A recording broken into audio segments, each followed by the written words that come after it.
서회자, 안녕하세요. 에나블링구님. 오늘 저희가 파헤쳐볼 주제는 고강도 훈련, 즉 하이 인텐시티 트레이닝, 줄여서 HIT입니다. 먼저 고강도 훈련에 대한 정확한 정의부터 설명해 주실 수 있을까요? 안녕하세요. 고강도 훈련, HIT는 말 그대로 고강도의 노력, 적은 볼륨, 그리고 낮은 빈도를 추구하는 훈련 방식을 의미합니다. 우리가 흔히 아는 아놀드와 같은 황금기 보디빌더들이 행했던 고볼륨, 고빈도 훈련 방식과는 대조적인 개념이죠. 아놀드는 자신의 현대 보디빌딩 백과사전에서 근육 섬유를 완전히 자극하려면 최소 5세트는 해야 한다고 믿었습니다. 하지만 HIT는 이와는 전혀 다른 접근법을 취하고 있습니다. 네.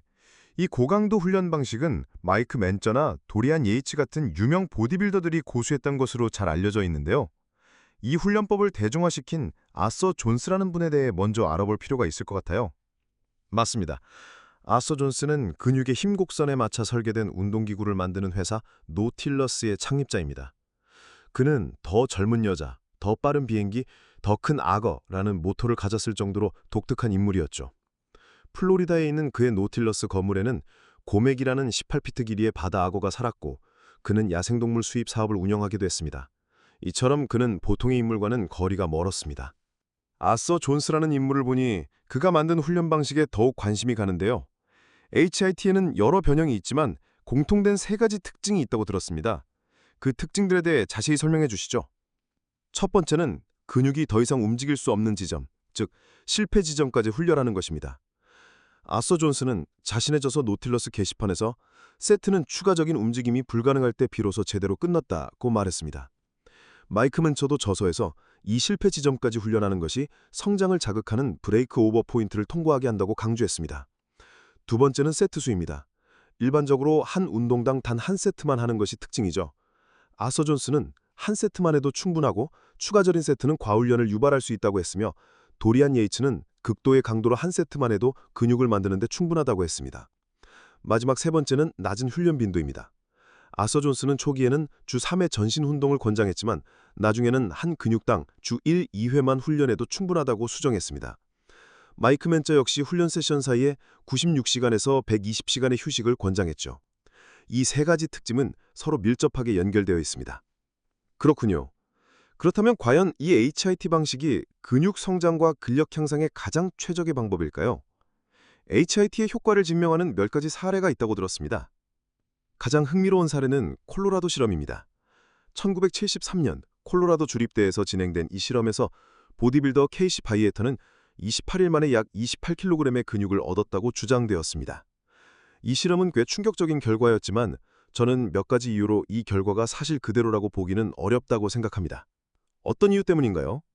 케이시 바이에터는 실험 전 4개월 동안 훈련을 전혀 하지 않았습니다.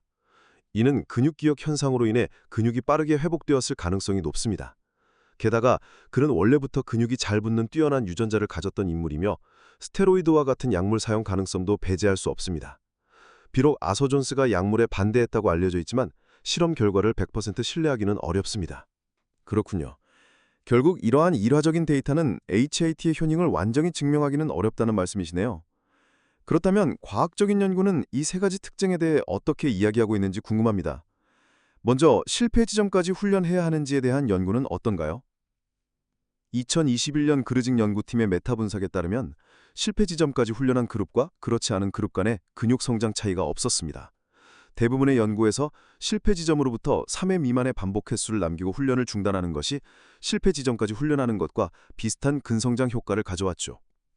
훈련이 경험이 있는 사람들을 대상으로 한 분석에서도 동일한 결과가 나왔습니다. 이는 실패 지점에 도달해야만 근육 성장 자극이 발생한다는 HIT의 주장에 의문을 제기합니다. 근력 향상은 어떤가요? 근력 향상에 있어서도 실패 지점 훈련이 더 낫다는 증거는 없습니다. 그르징 연구팀의 메타 분석에 따르면 실패 지점까지 훈련하는 것이 그렇지 않은 훈련에 비해 근력 향상에 추가적인 이점을 제공하지 않았습니다. 그렇다면 HIT의 두 번째 특징인 낮은 볼륨, 즉 한 세트만 하는 것에 대해서는 연구 결과가 어떤가요?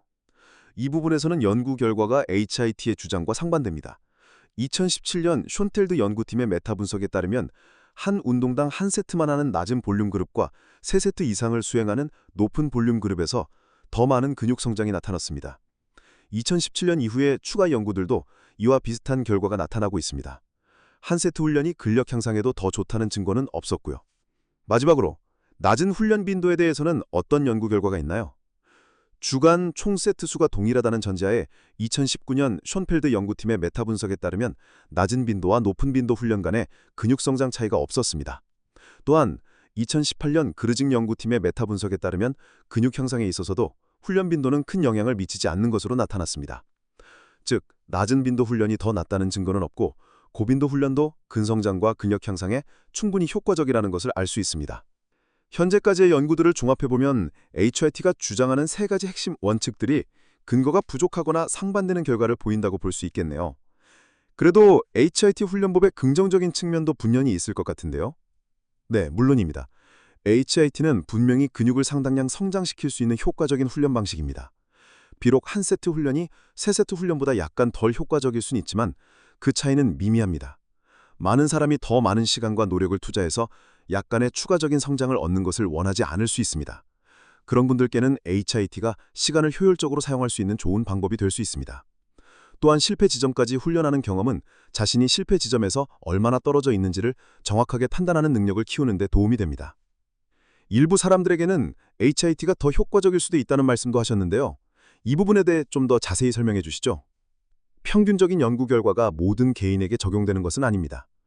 2021년 한 연구에 따르면 한쪽 다리는 한 세트, 다른 한쪽 다리는 세 세트로 훈련했을 때 참가자의 절반은 세 세트로 훈련했을 때 더 많은 근육 성장을 보였지만 나머지 절반은 한 세트로 훈련했을 때 같거나 더 많은 성장을 보였습니다.